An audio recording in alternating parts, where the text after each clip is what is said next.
السلام علیکم۔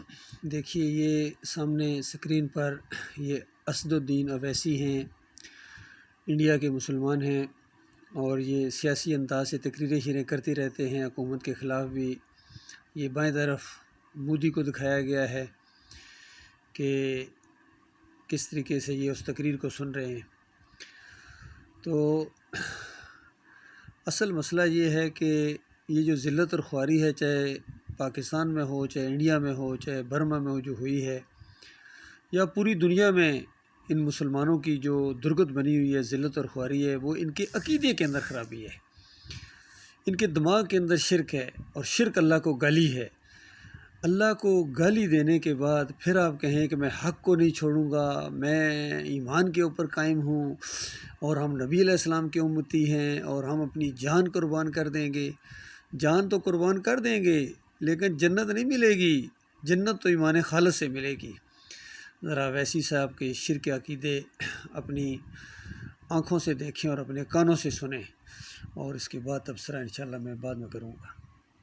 اور ہمیشہ مصائب میں، برے وقت میں، تکالیف میں اللہ کے رسول صلی اللہ علیہ وسلم کا وسیلہ دے کر بھیک مانگنا، اہل بیت کا وسیلہ دے کر بھیک مانگنا، امام حسین کا وسیلہ دے کر بھیک مانگنا، شہزادی جنت کا وسیلہ دینا۔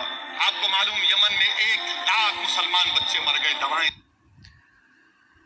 یہ وسیلہ دے کر بھیک مانگنا یہ مشرکانہ فعل ہے، یہ شرک ہے، اور اللہ کی توہین ہے، اللہ کو گالی ہے۔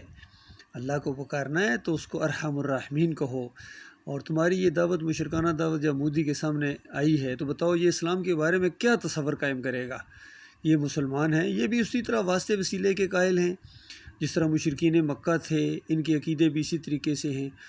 تو اگر آپ توحید کی بات کرتے، ایمان خالص کی بات کرتے، براہ راست اللہ تعالیٰ کو کہ ہم اوپر والے کو ہم پکارتے ہیں، اس کو مانتے ہیں، اس کے ساتھ ہم دعائیں کرتے ہیں، تو بات بھی سمجھ میں آتی ہے۔ اس کو سمجھاتے ہیں کہ تم مورتیوں کو پوجتے ہو، تم اپنے معبود کو کھڑا کر کے پوجتے ہو اور مورتی پوجا کرتے ہو، شرک ہے یہ۔ مسلمان جو گنبدوں کے سامنے جھکتے ہیں اور مزاروں کے سامنے جھکتے ہیں، یہ بھی شرک ہے۔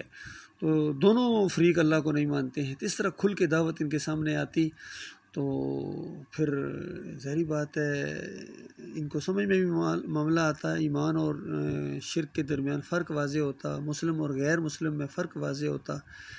لیکن مسئلہ یہ ہے کہ یہ جو مسلمانوں کے لیڈر کے طور پر سامنے پیش کرتے ہیں، چاہے وہ یاسر عرفات کا معاملہ ہو، چاہے یہ اویسی کا معاملہ ہو، چاہے یہ پاکستان میں جناب کوئی طارق القادری نمائندگی کر رہا ہے، کبھی طارق جمیل صاحب نمائندگی کرتے ہیں، فضل الرحمان صاحب ادھر دین کی نمائندگی کر رہے ہیں، تو ان کے اپنے عقیدے خراب ہیں۔ مفتی محمود صاحب کرتے رہے ہیں، پہلے 9 ستارے گٹھے ہوئے کہ نظام مصطفیٰ قائم کر دیں گے جی، پھر انہوں نے مزاروں پر جا کر حلوے بانٹے، اور پھر آئے جناب متحدہ مجلس عمل کے تحت آئے، اب جناب مدینہ ریاست کا خواب دکھانے کے چکروں میں ہمارے عمران خان صاحب وہ بھی جا کے مزاروں کے سامنے سجدے کرتے ہیں۔ تو بتاؤ خیر کیسے آئے گی؟ کس طرح پوری دنیا میں ایمان کا وہ پیغام پہنچے گا جب تمہارے اپنے عقیدے مشرکانہ ہیں، شرک آلودہ تمہارے عقیدے ہیں، اور اس کو اسلام سمجھ کر پیش کر رہے ہو، کتنی قربانیاں بھی دے رہے ہو، رو بھی رہے ہو، ساتھ تاثر بھی دے رہے ہو، لیکن شرک کے ساتھ۔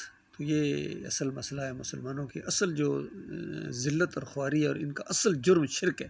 پھر کئی دفعہ جب مار پڑتی ہے، وہاں مودی مارتا ہے، دوسرے مارتے ہیں، پھر کہتے ہیں ہمارا قصور کیا ہے؟ تمہارا یہ قصور ہے ویسی صاحب، تم اللہ کے ساتھ شرک کرتے ہو۔ یہ واسطے وسیلے کا شرک جو ہے یہ شدید ترین شرک ہے، ذات کے شرک کے بعد یہ نجس ترین شرک ہے جو آج مسلمانوں کے اندر آ گیا ہے۔ مشرکین مکہ کا سب سے بڑا شرک یہی تھا، ہؤلاء شفعاؤنا عند اللہ، یہ ہمارے اللہ کے ہاں سفارشی ہیں۔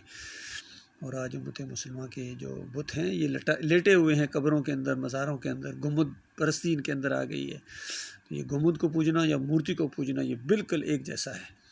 اللہ تعالیٰ کو غور و فکر کرنے کی توفیق عطا فرمائے۔ اللہ تعالیٰ اصل مسئلہ جو لوگوں کے سامنے مالک لائے اور ان کو شرک کی پہچان عطا فرمائے۔ مالک یہ اصل چیز ہے، اللہ کے بندوں۔